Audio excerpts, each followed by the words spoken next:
নমস্কার বন্ধুরা, আমিও বাঙালি রান্নাঘর থেকে সকল বন্ধুদের জানাই শারদীয়ার প্রীতি শুভেচ্ছা ও অভিনন্দন। পুজোটা প্রত্যেকের ভীষণ ভালো কাটুক, আর এই কামনায় করে আমি আজকে ভিডিওটা শুরু করছি।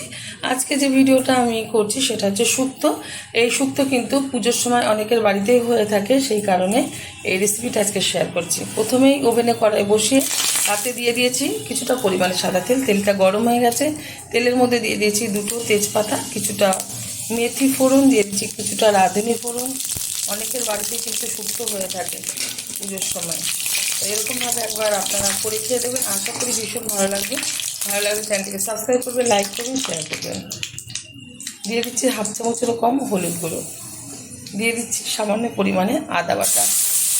একটু নেড়ে করে নেব। প্রত্যেকে ভীষণ ভালো জানেন শুক্তো রান্না করতে, তবে আমি আমার ছেলে সবসময় করে থাকি, আর আজকে সেটাই আপনাদের মাঝখানে শেয়ার করছি। গরম গরম ভাতের সাথে এরকম শুক্তো কিন্তু ভীষণ ভালো লাগবে। ভালোভাবে একটু কষিয়ে নিলাম। এখন দিয়ে দেবো কিছুটা পরিমাণে সবজি। যে কোনো সবজি দিয়ে কিন্তু আপনারা শুক্তোটা করে নিতে পারেন। আমি যেরকম নিয়েছি ছোটো সাইজের একটা উচ্ছে, দানাটা ফেলে দিয়েছি, নিয়েছি 2 আঁটি থানকুনি পাতা, নিয়েছি অল্প পরিমাণে পেঁপে, নিয়েছি একটা ছোটো সাইজের আলু, আর নিয়েছি কিছুটা পরিমাণে শাপলা। এখন যেহেতু শাপলার সিজন, সেই কারণে শুক্তোতে শাপলা দিলে কিন্তু ভীষণ ভালো লাগে। যাদের অপছন্দ তারা ব্যবহার করবেন না। এর সাথে কিন্তু নানা রকম সবজি আপনারা ব্যবহার করতে পারেন। বেশ কিছুক্ষণ সময় ধরে সবজিটা আমি নেড়ে চেড়ে নিয়েছি, হালকা একটু ভাজা ভাজা টাইপের হয়েছে। এখন দিয়ে দেবো এর মধ্যে পরিমাণ মতো লবণ।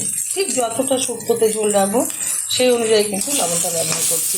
শুক্তো অনেকে সাদা করে থাকে, তো আমি একটু হালকা হলুদ দিলাম যাতে ভালো কালারটা আসে।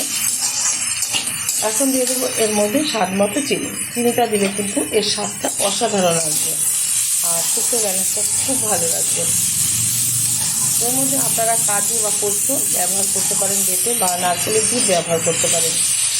ভালোভাবে কষিয়ে নেওয়ার পরে আমি এর মধ্যে দিয়ে দেবো খুব অল্প পরিমাণে একটু দুধ। অল্প পরিমাণে যতটা দরকার ঠিক ততটাই দিয়েছি। আপনারা এই দুধের বদলে জল ব্যবহার করতে পারেন।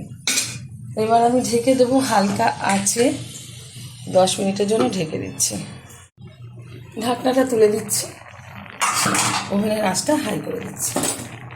খুব সুন্দরভাবে কিন্তু শুক্তোটা তৈরি হয়ে গেছে, তবে একটু সবজিটা ঘেটে দেবো যাতে ঘনত্বটা ভালো হয় ঝোলের। হয়ে গেছে, নামিয়ে নেব, ঢেলে দেবো একটা পাত্রে। গরম গরম ভাতের সাথে সার্ভ করবো। আপনারা অবশ্যই ট্রাই করবেন, আশা করি আপনাদের ভীষণ ভালো লাগবে। দেখা হবে পরের ভিডিওতে নতুন কোনো রেসিপি নিয়ে। ধন্যবাদ।